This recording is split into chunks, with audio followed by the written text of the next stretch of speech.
This is the Al-Maida Initiative, conversation without compromise.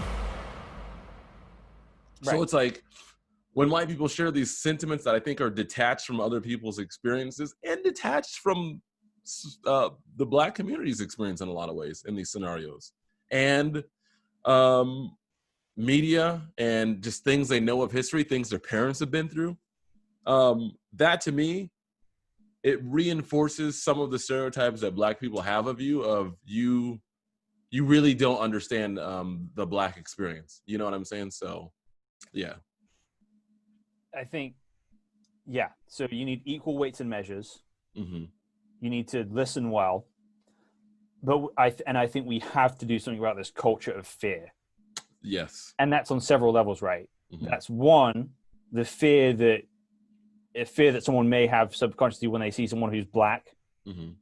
but also the fear of saying the wrong thing, to seek to be hard to offend and trying not to offend others and kind of leaning in. Because honestly, in almost any culture I'm dealing with, forget the rules of the culture. Anyone who's friendly and honest will usually do fine. Yeah. Friendly and honest. Those are two, especially when you put them together, friendly and honest. It's very hard to do, and I respect that it's taken me a long time.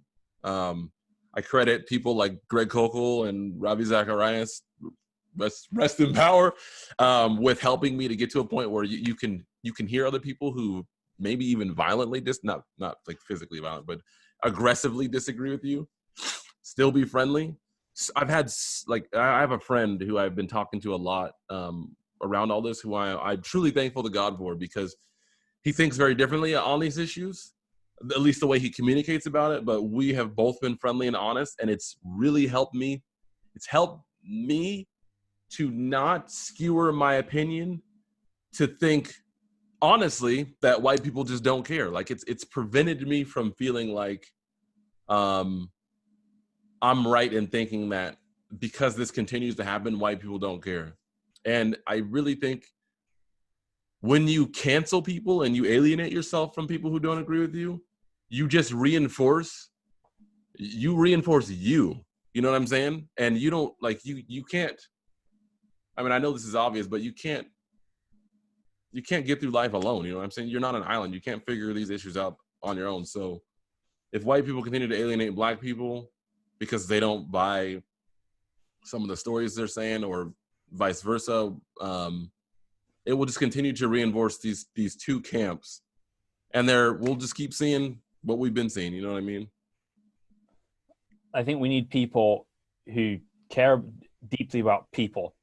But also, one thing I was thinking about this is that if you look at Jesus' day, Jesus embodies caring about people, but he also refuses to get co-opted into any of the revolutions happening in his time. And it's not because he doesn't care about social issues. Mm-hmm. It's because he knows that the real work of harmony between people and peace and justice is a lot quieter and in some ways more mundane than these kind of giant revolutionary causes.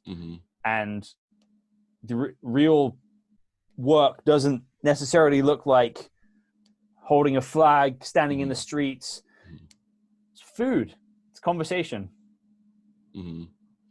Yeah. And like, at the risk of sounding corny, like that in itself is a revolution. You know what I mean? Because that is right now, that I guess the way Jesus handled a lot of these things is very, in many ways, cultural, especially if you expand it to just our political climate in general, because I do think that has an influence on this issue. Just how America's just progressively gotten more and more tribal through each election cycle.